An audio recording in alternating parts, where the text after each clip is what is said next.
The $20,000 line that separates the broke from the wealthy. The distance separating perpetual financial struggle from genuine wealth is shockingly narrow, and it pivots on approximately $20,000. This represents the critical threshold that the vast majority of people never manage to cross, and remarkably, their income level bears almost no relationship to whether they succeed or fail. The financial services industry has powerful reasons to conceal this straightforward truth from you. They need you to remain convinced that wealth building is an intricate, mystifying process requiring expert guidance. But strip away the obfuscation, and you'll find that wealth is nothing more than arithmetic. The mathematics reveal something profound. Once you push past a specific dollar amount, the entire machinery of money begins operating according to fundamentally different principles. What I'm about to share explains precisely why this transformation occurs, what shifts when you reach that pivotal point, and why so many people unconsciously sabotage their own progress just as they approach the breakthrough moment. If you're grinding away at an unremarkable job, collecting an ordinary paycheck, and questioning whether financial independence could ever materialize for someone in your circumstances, then you need to absorb what follows with complete attention. Difficult beginnings are territory I know intimately. Starting from virtually nothing isn't some abstract concept I read about. It's my lived reality. I've earned modest salaries while obsessively monitoring every dollar that passed through my hands, feeling the weight of mountains that seemed impossibly high to climb. I've endured a divorce that stripped away nearly everything I'd built. I've buried a child while shouldering crushing medical bills out of my own pocket because insurance coverage simply didn't exist in my world. I've walked city streets with tears streaming down my face, only to force myself out of bed the next morning to return to work because no alternative presented itself. The great philosophical voices of realism are simultaneously the great voices of what I call relentless perseverance. If you can cultivate that quality of pushing forward regardless of circumstances, you can survive experiences that would destroy most people. I'm not recounting these hardships to elicit sympathy or pity. That's not the purpose. I'm sharing them because you need to grasp something critical before we proceed any further. If your current situation feels unbearably difficult, if your starting position appears impossibly low, if you convince yourself that the deck is stacked against you in ways that render wealth building impossible, then you need to fundamentally reconsider that belief system. The real question isn't whether building wealth from nothing is theoretically possible. The real question is whether you possess the willingness to do what's genuinely required, regardless of how uncomfortable or demanding it becomes. Here's the crucial misconception that trips up the vast majority of people when it comes to money. The initial stages of wealth accumulation are brutally, almost insultingly slow. You manage to scrape together a few $100s, and it just sits there, inert and seemingly pointless. Then you add more to the pile, and watch it grow at a pace that feels like a personal insult to your sacrifice. Meanwhile, everyone around you appears to be buying things, taking elaborate vacations, living what looks from the outside like a vastly superior existence. A corrosive doubt begins creeping into your mind. Maybe you're the fool in this scenario. The overwhelming majority of people abandon their efforts right at this precise moment, right when everything feels futile and pointless. What completely escapes their awareness is that they're standing at the base of an exponential curve. The early portion of that curve appears almost completely flat, creating the illusion that nothing meaningful is happening. But the curve isn't actually flat. It's gathering potential energy, waiting. Quitting now means you'll never witness what happens in the later stages when the curve suddenly rockets upward. Some elementary arithmetic deserves your attention because the fundamental mathematics of compound interest represents one of the most powerful models for understanding wealth creation that exists. Suppose you somehow manage to save $400 each month, which accumulates to $4,800 annually. At the end of your first year, you have that $4,800 plus whatever modest return your savings generated. Let's say you end up with approximately $5,000 total. You sacrifice for an entire year. You brown bag your lunches while colleagues went to restaurants. You skip vacations while friends posted beach photos on social media. You continue driving your aging car while neighbors pulled up in shiny new vehicles. And after all that sacrifice, all you have to show for is $5,000. This is precisely where weak-minded individuals give up. They stare at that $5,000 balance and start calculating how long it would take to accumulate real wealth at this glacial pace. But they perform the calculation incorrectly because they think in linear terms. If accumulating $5,000 consume an entire year, they tell themselves, then reaching $100,000 will require 20 years, and by then they'll be old and unable to enjoy it. So what's even the point of continuing? This thinking is exactly backwards. This fundamental error in reasoning keeps more people trapped in poverty than any economic system, any exploitative employer, any rigged game you might want to blame for your circumstances. The first $20,000 represents the point where everything fundamentally changes. Not because $20,000 possesses some magical property, but because of what happens both psychologically and mathematically once you cross that threshold. Psychologically, you cease feeling like someone incapable of accumulating capital. Your identity undergoes a transformation, and you possess concrete proof that you can execute on this plan. A financial cushion exists that allows you to sleep peacefully at night. Options that were previously invisible suddenly materialize before you. You're no longer living one car, repair away from complete financial disaster. Mathematically, your accumulated capital starts working in ways you can actually observe and feel. Even a modest return on $20,000 generates somewhere between $1,000 and $2,000 annually without you expending any additional effort. That's not life-changing money yet, but it's visible, tangible, real, and it compounds. Here's the element people dramatically underestimate. The returns your money generates start approaching your savings contributions, then matching them, then eventually exceeding what you can add through your labor alone. With $1,000 saved, a 10% return produces $100, which feels almost meaningless in the context of your financial goals. With $20,000 saved, that same 10% return produces $2,000, which is nearly half of what you're contributing from your salary that year. $50,000 in accumulated savings means the return hits $5,000 annually, and now your money is contributing as much to your wealth as your labor is. $100,000 in savings produces $10,000 in returns, and now your money works harder than you can possibly work through your job. This is a profound secret of wealth accumulation that almost nobody understands. The initial portion requires almost entirely your sacrifice, with you performing all the work while your money contributes almost nothing meaningful. But a crossover point inevitably arrives where your accumulated capital starts carrying more and more of the burden, and you can ease off the throttle slightly because the system has achieved self-sustaining momentum. The vast majority of people never reach this critical crossover point because they quit during the difficult phase, quitting precisely when they're doing all the work and their money is doing nothing. They examine the mathematics and cannot fathom how this slow crawl could ever transform into genuine wealth. But the mathematics doesn't lie and cannot be negotiated with. The curve is exponential by nature, with the early section appearing flat and the later section shooting upward dramatically, and absolutely nobody reaches the steep part without first surviving the flat part. Mental errors trap people in poverty, and understanding these cognitive failures is worth considerable time and attention. The first error is impatience. Great investing demands enormous amounts of delayed gratification, and if you didn't inherit the deferred gratification trait, you'll need to work extraordinarily hard to overcome that deficit. Most people cannot sit still and cannot wait. They observe neighbors purchasing boats and booking cruises, and something fundamental inside them fractures. The fear of missing out transforms into an obsession.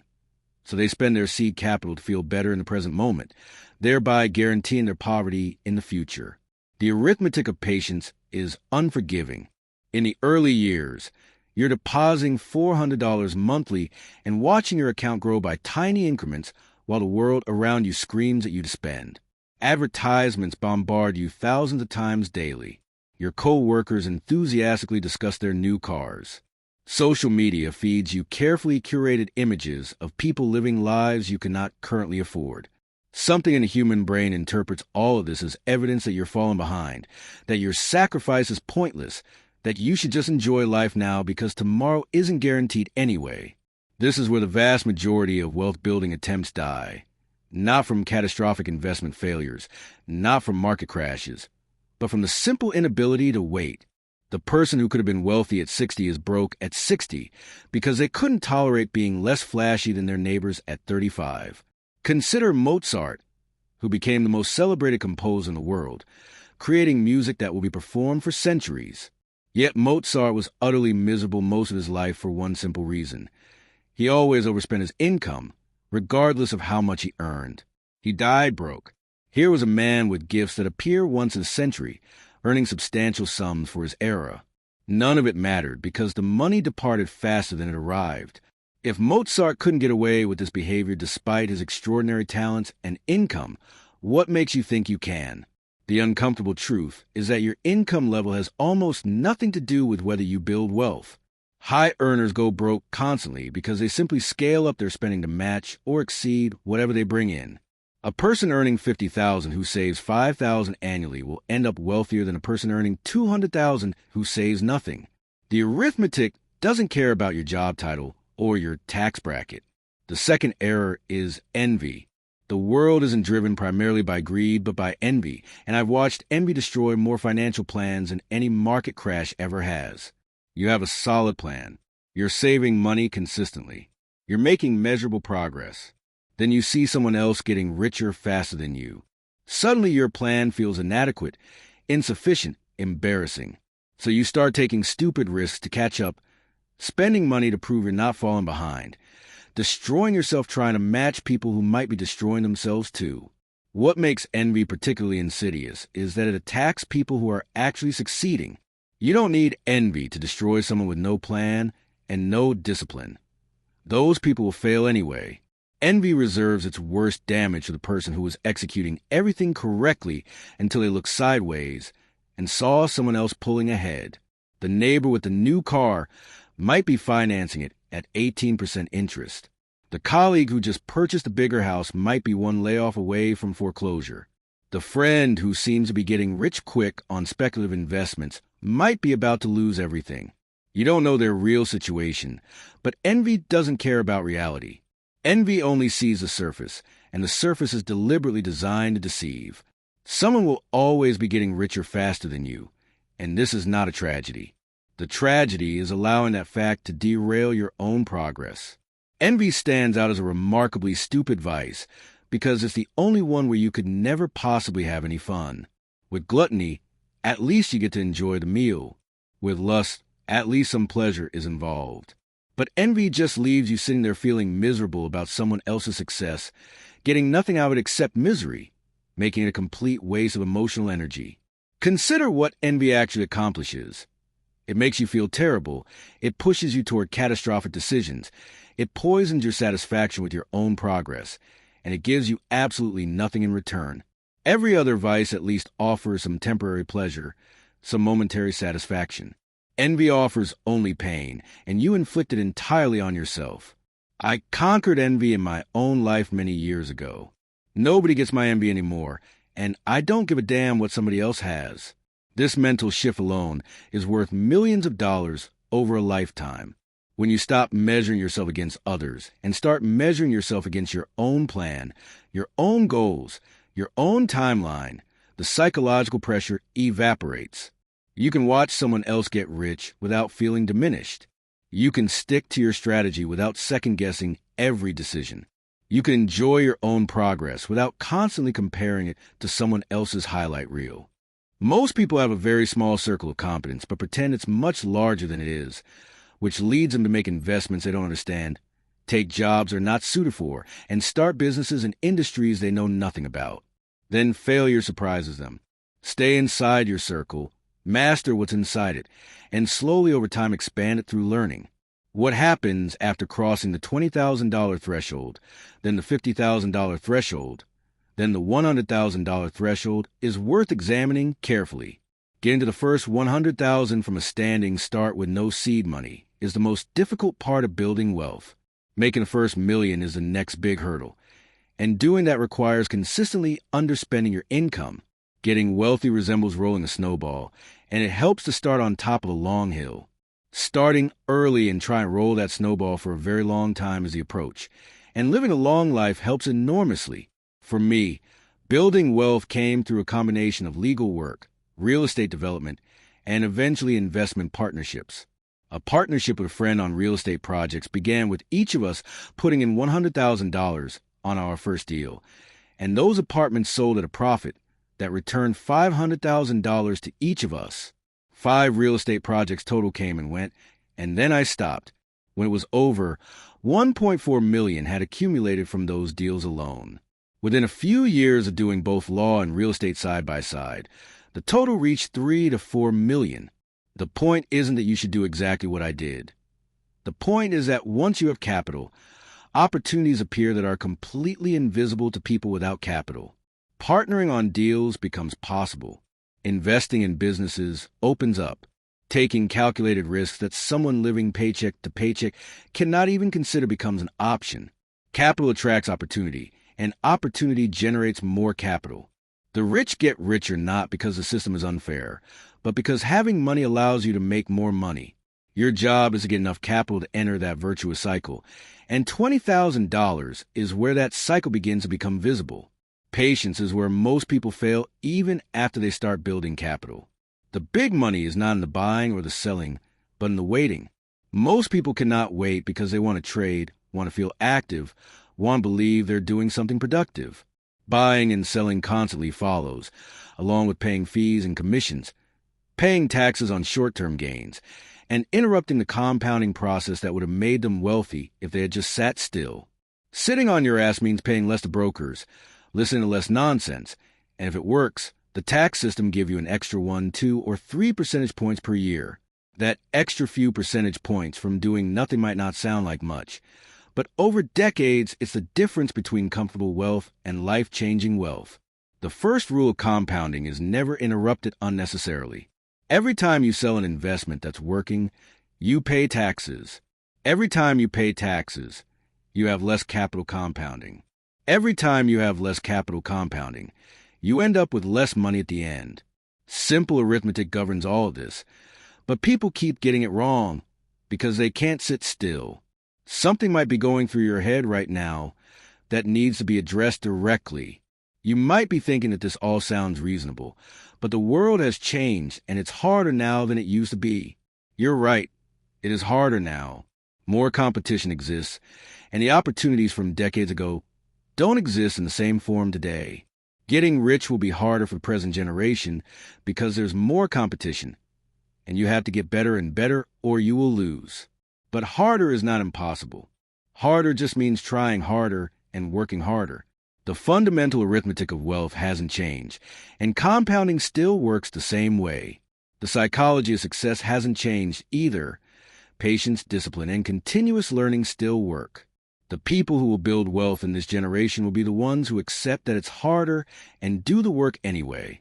They won't sit around complaining that previous generations had it easier, but will focus on what they can control and execute relentlessly. The relationship between Warren Buffett and me illustrates something important about success.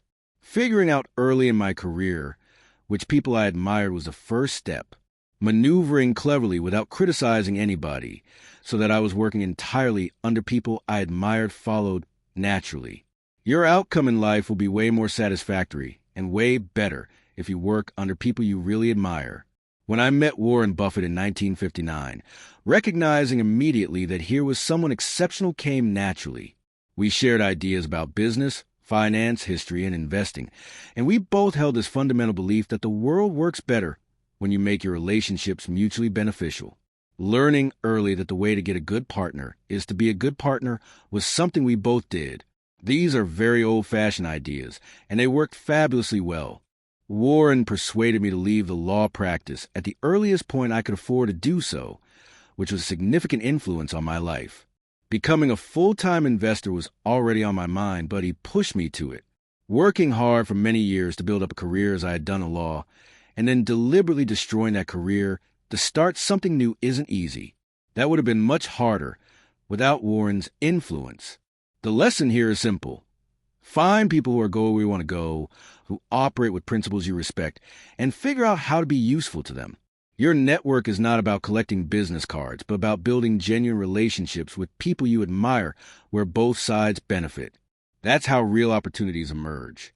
What happens after building wealth needs to be understood because without understanding it, the point of the whole exercise might not be clear. Like Warren, a considerable passion to get rich existed in me. Not because fancy cars appealed to me, but because independence did. I desperately wanted it because having to send invoices to other people seemed undignified. Where that notion came from is unclear, but it was there. The point of getting rich is not accumulating possessions. The point is freedom, not needing other people, being able to make your own choices without asking anyone's permission. Being broke means taking whatever job you can get, putting up with whatever conditions exist, unable to say no because you need the paycheck. You're not living your life, but whatever life your financial situation allows. Having capital changes everything. Saying no becomes possible. Waiting for the right opportunity instead of grabbing the first one becomes an option. Taking calculated risks, weathering bad periods without panic, and thinking long-term because you're not desperate short-term all become available. This is what changes after $20,000. Not just the math, but your whole relationship with life starts to shift. Being a victim of circumstances ends, and being the author of your own story begins. What not to do with growing wealth matters because many people go wrong right at the moment of success. Don't start living large the moment you have some money, because the people who build lasting wealth keep their expenses relatively flat even as their income grows. Every dollar you don't spend is a dollar that compounds, and every dollar you spend on luxury is a dollar gone forever. Don't listen to people selling complex financial products, because the financial industry makes money from complexity, while you make money from simplicity. The more complex a product is, the more likely it benefits the seller rather than you. Don't check your investments every day because the more often you look, the more likely you are to do something stupid. Markets fluctuate. That's what they do. If you can't handle seeing your portfolio drop 20 or 30% without panicking, you shouldn't be investing in stocks at all. Don't try to time the market because the wise ones bet heavily when the world offers them that opportunity. Betting big when they have the odds and not betting the rest of the time. But that's different from trying to guess when markets will go up or down, which nobody can do consistently. Just find good investments and hold them. Don't diversify excessively, which might sound like strange advice, but if you've done your homework and found something you understand deeply, you should invest meaningfully in it. Warren once said he could improve your financial welfare by giving you a ticket with only 20 slots in it, representing all the investments you get to make in a lifetime. Once you punch through the card, you couldn't make any more investments. Under those rules, you'd think carefully about each decision, being forced to load up on what you'd really thought about, and you'd do much better. If you want to carry one message from everything I've told you, here it is. If it's trite, it's right, and all those old virtues work. Spend less than you earn. Work hard. Keep learning. Be reliable. Be patient. Avoid debt. Avoid envy. Avoid self-pity. Find good partners. Stay within your circle of competence. Don't do stupid things. None of this is complicated, but all of it is difficult. The difficulty lies not in understanding what to do, but in actually doing it day after day, year after year, when the progress is slow and the temptations are constant. The first 20,000 will be hard, and you'll wonder if it's worth it. The temptation to spend it on something that makes you feel better today will arise, and you'll watch other people who seem to be living larger lives on credit. Ignore all of that and stay the course.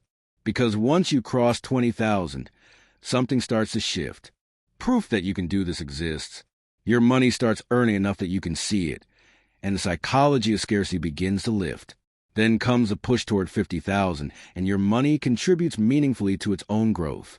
Then comes a push toward 100,000, and you can ease off the gas a little, because your money works almost as hard as you do.